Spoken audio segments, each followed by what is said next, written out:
Hey everyone, it's Peck here. Today I'm bringing you our Winsmith guide, all about how to fully upgrade your mystic arts so you know exactly how every part of the system works, and most importantly how to get all the upgrade materials as fast as possible. And yes, some of these items are missable. If you don't pick them up now, you won't be able to get them later, which will slow down your progression. So let's make sure this doesn't happen. What are Mystic Arts? Mystic Arts are active abilities you can equip in Winsmith, and you can equip up to 8 of them at the same time. Each one has different effects. If you want to know how to obtain a specific one, you can click on it and the game will give you a hint. However, the game doesn't tell you the exact location, so a lot of the time you're stuck trying to figure it out yourself, which can get pretty annoying. That's why I recommend to check a Mystic Arts guide. For example, Lonely Gaming has a very good one, but once you have them, the real goal is to upgrade them so they deal as much damage as possible. So how do Mystic Art upgrades work? Very similar to other many systems in the game. First you will level them up normally, but when you reach a certain point, like for example level 10, you will hit a level cap. To keep progressing, you must break that level cap, and only then you can continue leveling the Mystic Art again. To upgrade these Mystic Arts, you need two types of materials. First, this kind of black stones. They are used both for leveling and also for breaking caps. And finally, some special items that are similar to plants. They are unique for each Mystic Art and used specifically for breaking the cap. So let's go over the best and fastest way to get them both. First, let's talk about the black stones, also named Ebon Iron. Your primary source of black stones is enemy strongholds. Every stronghold you complete costs 20 energy, and they reward you with these black stones that you need. You can spend energy on other things too, like for example defeating world bosses, but those give materials for weapon cap breaking instead, and those are generally much easier to obtain. So overall, I recommend that you spend most of your energy on strongholds if your goal is upgrading Mystic Arts quickly. You'll get a ton of stones this way. This is your main method, but just so you know, there's also the daily login rewards. If you go here to events, you will have your daily login, and sometimes they will give you more black stones. It's not much, but it helps. Now about how to get these other specific materials for level cap breaks. This part is way more complicated. Each Mystic Arts requires its own unique rare material, usually obtained through plant gathering, and the game actually lets you track this. Click on the Mystic Arts, click on the plant icon, and then the map will show you all the regions where the plant can appear. But here's the catch, you don't need the plant itself. The upgrade material is a rare drop from that plant, like for example a seed, a root or an essence.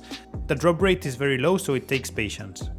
Here I give you a huge quality of life tip. Instead of selecting the plant every time, just open the map, go here to the right where you have this plant icon. This will show you a full list of plants. Find the plant that you're hunting, mark it there, and now it stays marked permanently. This will make your life much easier. So now you go to the area where you see most plants and just start gathering them.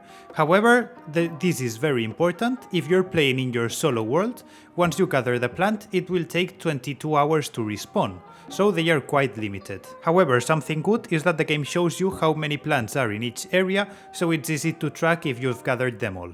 However, something very good is that you can go to the something great is that you can go to the MMO world, and there you will have more plants to gather, and they respawn every 10 minutes, so it's much easier to get them. You're not limited but daily. Something bad, however, is that the game does not show you how many plants are available. You must learn a little bit about the spawn points by memory. So my optimal farm strategy is first gather every plant in solo world, then switch to the multiplayer world, go to the same zone and gather everything again. After 10 minutes the plant should have already respawned, so go back to the first plant and just restart collecting again in the online world. This will give you unlimited plant attempts. A couple more of tips. First of all, the drop rates are very rare, but in Kaifeng there's a vendor who sells food that will increase your gathering drop rates by 20% for 10 minutes, so be sure to always eat before gathering. It doesn't make the drop rate great, but at least it isn't terrible. And also it's quite hard to see these plants, so a trick that I give you is to use your wind vision, or whatever it's called. This will let you see plants more easily, so always be aware of it. Then there's also a weekly store purchase. You can obtain these rare materials from weekly limited chests that you can buy in stores. And each one of these chests will give 3 rare materials each of the type of you choose, so they are absolutely great. The main sources are the Battle Pass shop. Here, by completing Battle Pass missions you'll get tokens, and you can buy 3 chests weekly. That means 9 rare materials per week guaranteed, so it's amazing. Then there's also the season shop. The season shop also has these chests, however they're not available now, but it won't take long for them to come to the season shop. They also reset weekly, so be sure to buy them every week once they come to the game. And then we have the event page. Under the Kaifeng and the King Ye events tab, you can earn a few additional chests by completing exploration tasks, finding rare items and doing mini objectives like for example oddities. However, these event chests are one time only, not weekly, bear it in mind. Once you have the materials, now you can level your Mystic Art, break the cap and keep leveling until you reach the current max. Right now the game has a level cap based on the story progression, so some parts will be locked until future updates, but as you unlock more content you'll be able to push your Mystic Arts way higher, and they require a lot of materials to go, so be sure to start working on them as soon as possible. And that's it everyone, I hope this guide helped you understand the whole Mystic Arts upgrade system and saved you a ton of time. If it did, make sure to drop a like and I'll see you in the next one. Take care and see you soon.